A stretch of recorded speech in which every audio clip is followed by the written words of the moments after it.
छत्रपती संभाजीनगरमध्ये शिवसेना उद्धव बाळासाहेब ठाकरे पक्षाचा भव्य असा कार्यकर्ता पदाधिकारी मेळावा झाला आणि या मेळाव्यामध्ये ज्येष्ठ नेते चंद्रकांत खैरे यांनी कार्यकर्त्यांना आणि पदाधिकाऱ्यांना दंडवत देखील केलं. कारण पक्ष सुरू होतो एका कार्यकर्त्यापासून आणि त्यांच्यासमोर दंडवत करणं म्हणजेच कुठंतरी काही जण जो विचार करतात दुसरीकडे जाण्याचा, तर त्यांना ते एक थांबण्यासाठी विनंती करतायत. तर दुसरीकडे ज्यांना जायचं त्यांनी जावं असं देखील त्यांनी सांगितलं आहे. खैरे साहेब, काय सांगाल? एक कार्यकर्त्यापासून पक्ष सुरू होतो, तुम्ही सुद्धा एक सामान्य कार्यकर्त्यापासून तर आज नेते बनले. कालचा तुमचा दंडवत काय सांगतो? माझा कालचा दंडवत असं सांगतो आहे की ज्या शिवसेना प्रमुखांनी आपल्याला मोठं केलं, आपण त्यांना कधी विसरायचं नसतं. कोण होतो आपण, काय होतो, काय आहे, काय किती मोठं केलं आपल्याला. सगळ्यांच्या बरेच यांच्याकडे फोर व्हीलर आले आहे, कोणी कसं चालतं, कोणी सगळे दुकान सगळे सेटल आहेत. मग इतकं असताना त्यावेळेस साहेब गेल्यानंतर उद्धवसाहेबांनी सुरू कमान सांभाळली आणि उद्धवसाहेबांच्यामुळे त्यावेळेस 2 वेळेस निवडणुका झाल्या.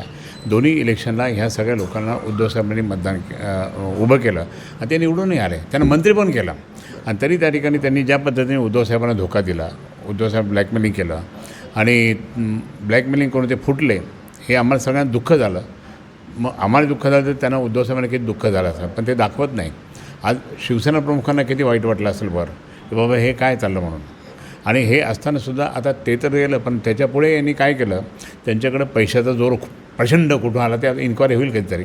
परंतु ह्या सगळ्या जर पाहिलं तर तुम्ही त्या ठिकाणी आमचे लोक फोडायला लागले पैसे देऊन, आणि पैसे फोडायला लागले. पण लोक एकदम भयभीत झाले की आता काय काय करायचं.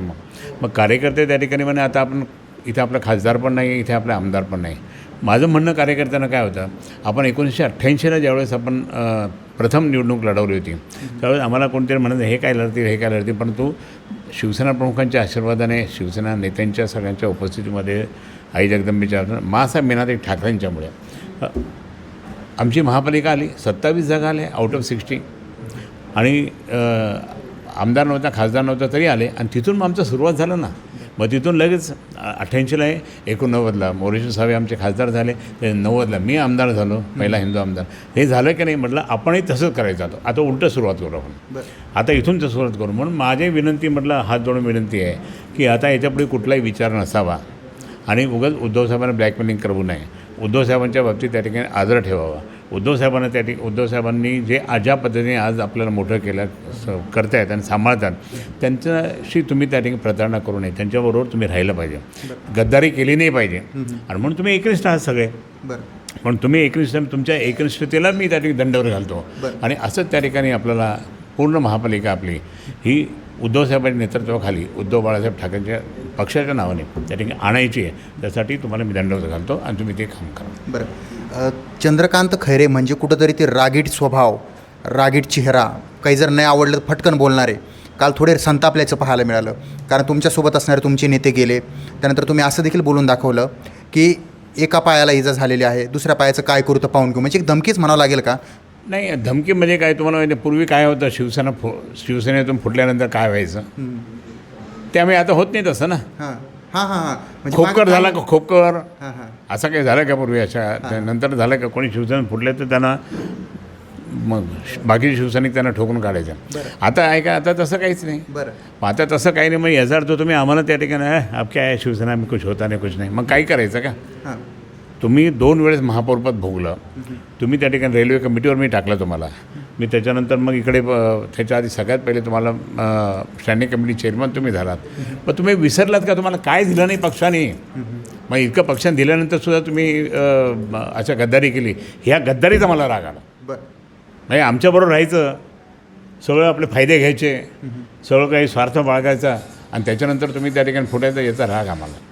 आम्ही काही त्यावेळेस सारखं खोपकर टाईप नाही करत आम्ही काही, पण आम्हाला आम्ही राग व्यक्त करतो, बाकी काही नाही. आता हा जो संताप आहे पुन्हा एकदा पाहायला मिळाला. मात्र तुमची एक नरमाईची भूमिकासुद्धा पाहायला मिळाली. ज्येष्ठ असतानासुद्धा तुम्ही असं म्हटलात, माझं जर चुकत असेल तर लहान लोकांनीसुद्धा मला येऊन सांगावं, लहान लोकांनीसुद्धा सांगावं. एक समजदारीची भूमिका पक्षासाठी किंवा पक्ष वाचवण्यासाठी, पक्ष मोठ्या करण्यासाठी आहे. तुम्ही काल ते बोलून दाखवलं. मी ते सांगितलं, मी प्रत्येक वेळेस कधी काही संघर्ष झाला तर मी 4 पावलं मागे येतो आणि परत आम्ही सगळे एकत्र येतो. आत्तापर्यंत जवळपास 40 वर्षामध्ये आम्ही हे सगळं केलेलं आहे आणि संघटना टिकवलं. मी एक दिवस पण 1985ला शिवसेना स्थापन झाली तर एक दिवस पण कुठे गेलो नाही. मी मी शिवसेनेची सेवाच करत गेलो, कार्यकर्त्यांची सेवा करत बसलो.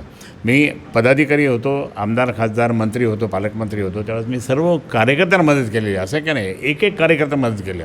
मग इतकं करत असं याला नाही, हे जे काल म्हटले ना ते 2 वेळेस महापौरपद दिलं 2.5 वर्षाचं, मग बाकीचे इतर कार्यकर्ते ओरडत नाही का तुम्ही यालाच काय केलं म्हणून, यालाच काय केलं म्हणून ओरडत नाही का, हा कोण लागतो म्हणून.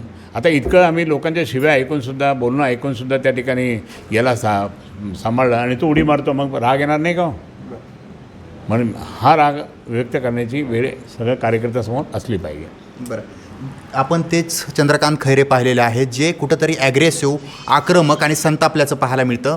ते कालच्या मेळाव्यामध्ये संतापलेले होते, कारण ज्यांना खूप काही दिलं आहे ते सोडून जाणं किंवा त्यांनी उद्धव ठाकरेंसोबत गद्दारी करणं, ब्लॅकमेलिंग करणं हे त्यांना कुठंतरी पटलेलं नाही आहे. त्यामुळे चंद्रकांत खैरे यांचा पुन्हा एकदा आक्रमक स्वभाव या मेळाव्यामधून पाहायला मिळाला. सचिन बडे, लोकशाही मराठी, छत्रपती संभाजीनगर.